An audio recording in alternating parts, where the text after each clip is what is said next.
ایسا ٹولہ آ گیا ہے جو ٹولہ پہلے باجوہ سے فائدہ لیتا ہے اور پھر اعتراف جرم کرتا ہے کہ لنڈن پلان ہوا تھا نواز شریف کے پاس جا کے باجوہ نے یہ کہا تھا کہ 2019 میں تم مجھے ایکسٹینشن دو، میں جواباً تمہیں پنجاب کی گورنمنٹ اور مرکز کی گورنمنٹ دیتا ہوں۔ بے شرمو، تب تمہیں شرم نہیں آئی جب ایک چھوٹے سے ملازم نے، آپ ہیڈ کلرک کہہ لیں، اس کو سپرنٹینڈنٹ کہہ رہے ہیں امریکہ کا، اس نے پاکستان میں مداخلت کر کے تمہارے ذریعے خود باجوہ کا نام لیتے ہو، اس نے پاکستان میں ایک چلتی ہوئی حکومت کو رخصت کر دیا۔ میں خبردار کرنا چاہتا ہوں حاکموں کو، میں خبردار کرنا چاہتا ہوں فارم 47 والی رجیم کو کہ تمہیں سبق حاصل کرنا چاہیے ترکی کے عوامی انقلاب سے۔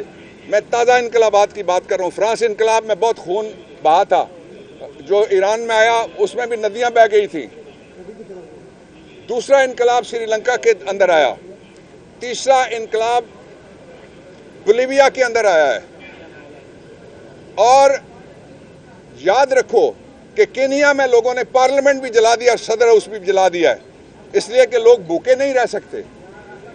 ان کی جیبوں کے اوپر تمہاری نظر ہے، پیناما کیس پہ تمہاری نظر نہیں تھی، اور نہ ہی دبئی لیکس کے اوپر تمہاری نظر ہے۔ آپ ٹک ٹاکر سی ایم کی بات کر رہے ہیں کہ اسپیکر میری طرف دیکھو۔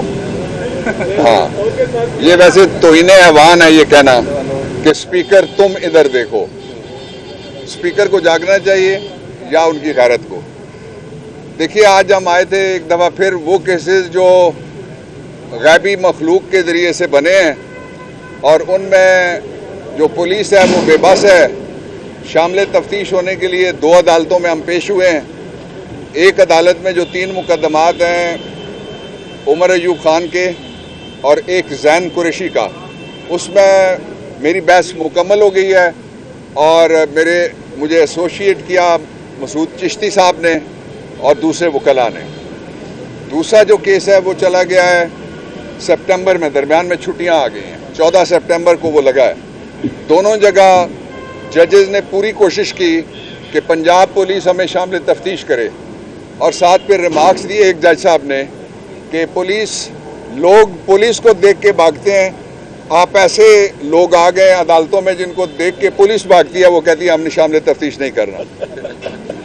دوسرا جو اس کا پہلو ہے وہ یہ ہے کہ میں لاہوریاں نو دسنا چاہنا، تسی ذرا لے کے فائل پڑھ لو، کوئی اور نہ دے میرے کو لے لینا۔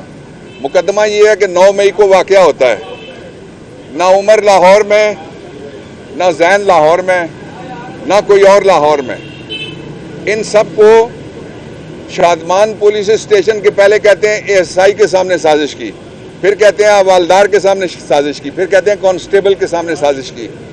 یہ وہ شرمناک کیسز کی جو ڈبل سینچری عمران خان کے خلاف بنائی گئی ہے، یہ اسی کا ایک حصہ ہے، اور ناجائز طور پہ جیل کے اندر ٹرائل کیے جا رہے ہیں۔ میں مطالبہ کرتا ہوں لاہور ہائی کورٹ کے چیف جسٹس سے اور چیف جسٹس آف پاکستان سے کہ سائفر بہانہ بنا کے عمران خان کا ٹرائل خفیہ شروع ہوا تھا عدالت کے اندر، کہ سائفر میں ایسی معلومات ہیں کہ جن معلومات سے پاکستان کو خطرہ ہے، یعنی ایک کاغذ کے ٹکڑے سے ایٹمی ملک کو خطرہ ہے۔ آپ دیکھیں یہ کس قدر بے رحم اور بے رحمی سے جھوٹ بولنے والا ٹولہ ہے۔ اب وہ سائفر بری ہو گیا ہے، دوسرا کوئی مقدمہ اس کی وجہ نہیں بن سکتا۔ پاکستان میں ذوالفقار علی بھٹو کا ٹرائل ہوا، اوپن ہوا۔ پاکستان میں نواز شریف کا ٹرائل ہوا، اوپن ہوا۔ یوسف رضا کا ٹرائل ہوا، اوپن ہوا۔ عباسی کا ٹرائل ہوا، اوپن ہوا۔ 7 وزیر اعظم ہیں جن کے ٹرائل ہوتے ہیں، 3 صدر ہیں جن کے ٹرائل ہوتے ہیں، ان میں سے 3 میں سے 2 صدروں میں وکیل تھا۔ بی بی کا ٹرائل اوپن ہوا۔ تو عمران خان کی تصویر سے اس قدر خوف زدہ ہیں۔ میں یہ اس کو پوائنٹ کنکلوڈ اس طرح سے کرتا ہوں، یاد رکھو تم استحکام کے جتنے مرضی نعرے لگا لو، عمران آئے گا تو استحکام آئے گا، عمران نہیں آئے گا تو استحکام نہیں آئے گا، اس لیے کہ عوام عمران کے ساتھ کھڑی ہے۔ دوسرا جو یہ مقدمات ہیں، ان میں آج جج صاحب نے یہ بھی آبزرویشن دی کہ لگتا ہے کہ یہ آپ کو شامل تفتیش نہ کر کے دوڑائے رکھنا چاہتے ہیں۔ تو میں نے کہا جج صاحب ہم آگے دوڑنے والے نہیں ہیں، پیچھے پیچھے دوڑنے کے لیے ان کے ہم تیار ہیں۔ جو اصل ایشو ہے وہ یہ ہے کہ پاکستان کو 30 سال پیچھے انہوں نے کر دیا ہے۔ ایسا ٹولہ آ گیا ہے جو ٹولہ پہلے باجوہ سے فائدہ لیتا ہے اور پھر اعتراف جرم کرتا ہے کہ لنڈن پلان ہوا تھا نواز شریف کے پاس جا کے باجوہ نے یہ کہا تھا کہ 2019 میں تم مجھے ایکسٹینشن دو, میں جواباً تمہیں پنجاب کی گورنمنٹ اور مرکز کی گورنمنٹ دیتا ہوں. پاکستان میں ایک ٹرائل ہوا ہے پہلے ایک سابق آرمی چیف کا جس کو سزائے موت ملی, وہ سزا گئی ہے سپریم کورٹ آف پاکستان میں. اس وقت وہ دنیا میں نہیں رہے جنرل مشرف, اس کے باوجود بعد از مرگ اپ ہولڈ ہوئی ہے وہ ججمنٹ. اس کا مطلب یہ ہے کہ جو ڈیفنس منسٹر نے کہا ہے وہ استغاثہ ہے ہائی ٹریزن پنشمنٹس ایکٹ 1973 کا, اور غداری اور آرٹیکل 6 کا مقدمہ فوری طور پہ بنانا چاہیے جنرل باجوہ کے خلاف جو اس نے کیا ہے پاکستان میں رجیم چینج کے لیے. آخری بات میں یہ کہنا چاہتا ہوں, پھر آپ سے عمر خان صاحب بات کریں گے. میں یہ بات کہنا چاہتا ہوں کہ یہ کہا جا رہا ہے کہ ہم امریکن کانگریس کے خلاف آواز اٹھا رہے ہیں. بے شرمو, تب تمہیں شرم نہیں آئی جب ایک چھوٹے سے ملازم نے, آپ ہیڈ کلرک کہہ لیں اس کو, سپرنٹینڈنٹ کہہ رہے ہیں امریکہ کا, اس نے پاکستان میں مداخلت کر کے تمہارے ذریعے خود باجوہ کا نام لیتے ہو, اس نے پاکستان میں ایک چلتی ہوئی حکومت کو رخصت کر دیا. میں خبردار کرنا چاہتا ہوں حاکموں کو, میں خبردار کرنا چاہتا ہوں فارم 47 والی رجیم کو کہ تمہیں سبق حاصل کرنا چاہیے ترکی کے عوامی انقلاب سے. میں تازہ انقلابات کی بات کر رہا ہوں. فرانس انقلاب میں بہت خون بہا تھا, جو ایران میں آیا اس میں بھی ندیاں بہہ گئی تھیں. دوسرا انقلاب سری لنکا کے اندر آیا, تیسرا انقلاب بولیویا کے اندر آیا ہے. اور یاد رکھو کہ کینیا میں لوگوں نے پارلیمنٹ بھی جلا دیا اور صدر ہاؤس بھی جلا دیا ہے, اس لیے کہ لوگ بھوکے نہیں رہ سکتے. ان کی جیبوں کے اوپر تمہاری نظر ہے, پیناما کیس پہ تمہاری نظر نہیں تھی, اور نہ ہی دبئی لیکس کے اوپر تمہاری نظر ہے. عمران خان اور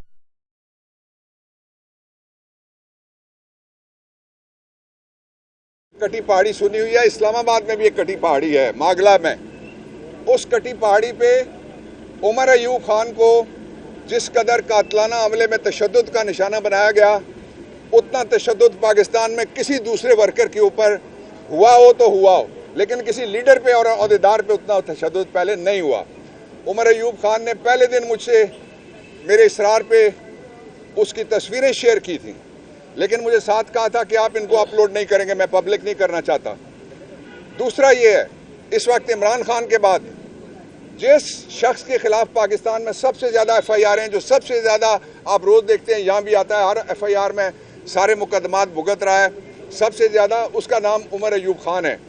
اس لیے یہ مجھے ہمیشہ کہتے ہیں میرے وکیل اور میرے بڑے بھائی, میں وکیل اور بڑے بھائی کی حیثیت سے ان سے بھی کہتا ہوں, اور عمران خان کے بھی وکیل کی حیثیت سے میں کہتا ہوں, اور زین کی طرف سے بھی, یہ ہمارے ڈپٹی پارلیمنٹری لیڈر ہیں, ان کا بھی میں وکیل ہوں, ان کی طرف سے بھی میں کہتا ہوں کہ آپ نے جس بہادری سے پاکستان تحریک انصاف کو انتہائی مشکل ترین الیکشنز میں لیڈ کیا اور کامیابی حاصل کی, انشاءاللہ وہ وقت آئے گا جب اس پارلیمنٹ کے اندر بھی لیڈر آف دی اپوزیشن نہیں بلکہ leader of the house Pakistan کا لیڈر عمران خان آ کے بہت جلد بیٹھے گا, اس کے بغیر استحکام نہیں آ سکتا.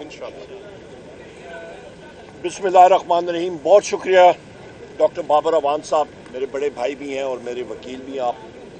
سب سے پہلے یہاں سے میں بات شروع کروں گا کہ کل کا جو بجٹ اس فارم 47 کی حکومت نے پاس کرایا, یہ ایک آپ اس کو ڈکلیئر کر سکتے ہیں, اور میں نے فلور آف دا ہاؤس پہ بھی کہا ہے کہ یہ اکنامک ہٹ مین کا بجٹ ہے.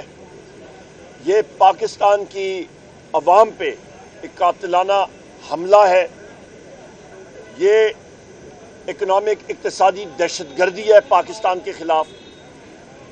اور یہ بجٹ فارم 47 کے وزیر اعظم شہباز شریف نے ایڈمٹ کیا ہے کہ آئی ایم ایف کا بجٹ ہے.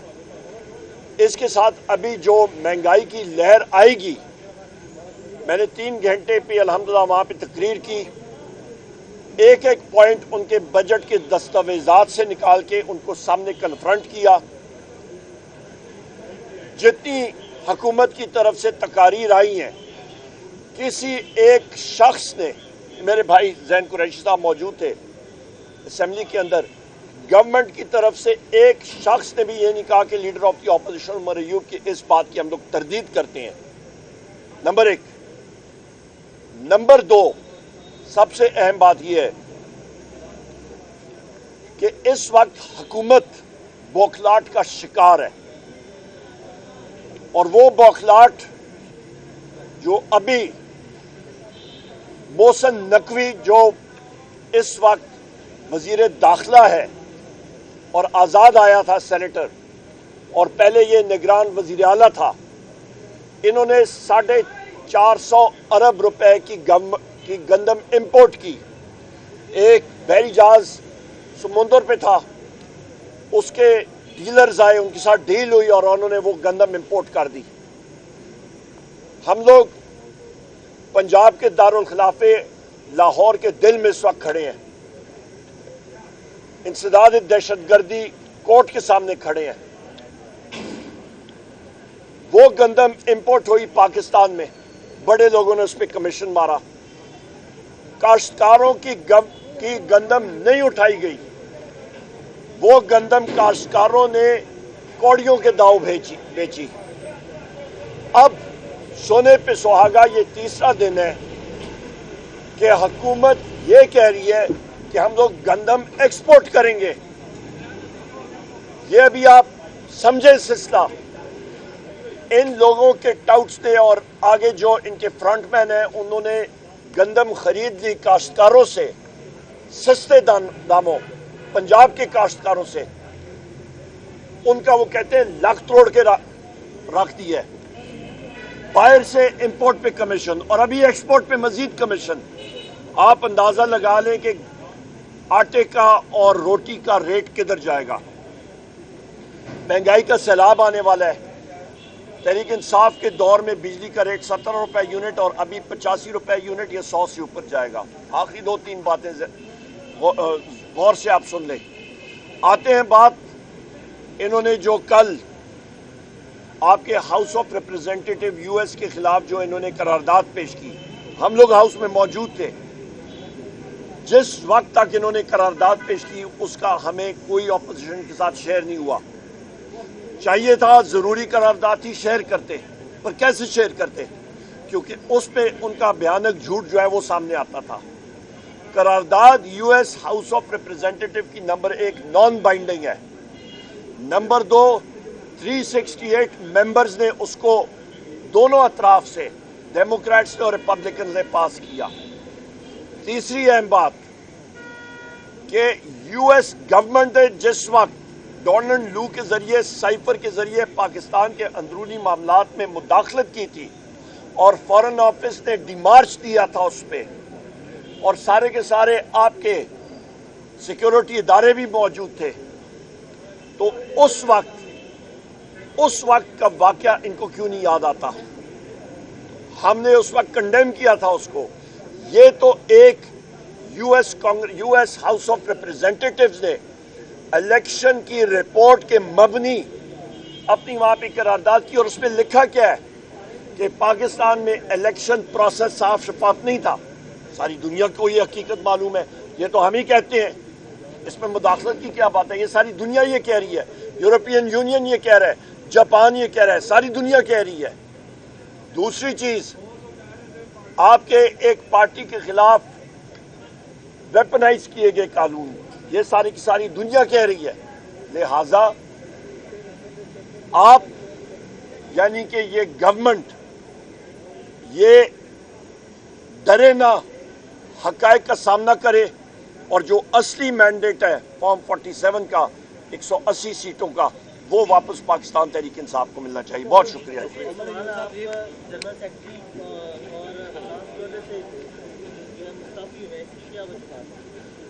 اس کی وجوہات یہی ہیں جو ابھی آپ دیکھ رہے ہیں۔ صبح سے 8 بجے پونے 8 سے میں ادھر موجود ہوں۔ کل میں جناب والا اسلام آباد میں تھا قومی اسمبلی کے اجلاس میں، اس سے پہلے میں سرگودا میں تھا، اس سے پہلے میں فیصل آباد میں تھا، اس سے پہلے میں گجرانوالہ میں تھا، اس سے پہلے میں لاہور میں مجھے ہونا پڑتا ہے۔ نمبر 1 تو جب ہر عدالت میں پیشی کرنی پڑتی ہے، ساتھ میں اپنے عظیم قائد وزیر اعظم عمران خان صاحب کا مشکور ہوں، اپنے ساتھیوں کا جنہوں نے اس لائق سمجھا اور مجھے لیڈر آف دی اپوزیشن قومی اسمبلی میں بنایا۔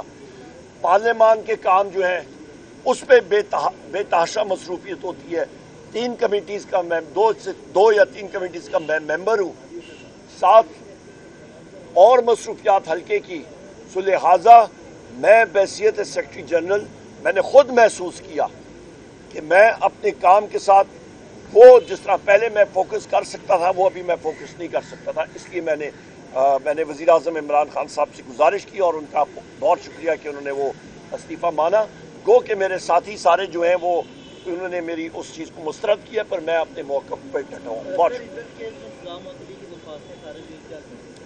دیکھیں جی، وہ ٹیکنیکل گراؤنڈز پہ جج صاحب نے کیا، غلط کیا، ٹھیک نہیں کیا، اور ہم لوگ اس کو اسلام آباد ہائی کورٹ میں اس کو ہم لوگ چیلنج ہم لوگ کر رہے ہیں اور یہ ریورس ہو جائے گا انشاءاللہ، اور کوئی بہانہ نہیں۔ اور جو عدت کیس ہے یہ تو پاکستان کی خواتین کے خلاف میں سمجھتا ہوں اس حکومت نے جو انہوں نے یہ حرکت کی ہے وہ سب سے نقصان دہ ہے۔ میں یہاں پہ یہ بھی کہتا چلوں کہ ہم لوگ پنجاب میں لاہور میں کل جو مریم نواز کی تقریر کے خلاف ایک جمہوری حق تھا ہمارے ممبران کا، احمد خان بچر صاحب اور باقی ساتھیوں نے، لیڈر آف دی اپوزیشن نے جو مظاہرہ کیا ان کا جمہوری حق تھا، اور ان کی جتنی گاڑیاں اور سٹاف لے لی گئیں اور لوگوں کو سسپینڈ کر دیا گیا، اس سے اور دفتر بند کر دیا گیا، تالا لگا دیا گیا، اس چیز کو شدید الفاظ میں ہم لوگ اس کی مذمت کرتے ہیں، اور یہ ان کا فیشسٹ کا اصلی چہرہ جو ہے وہ سامنے نظر آ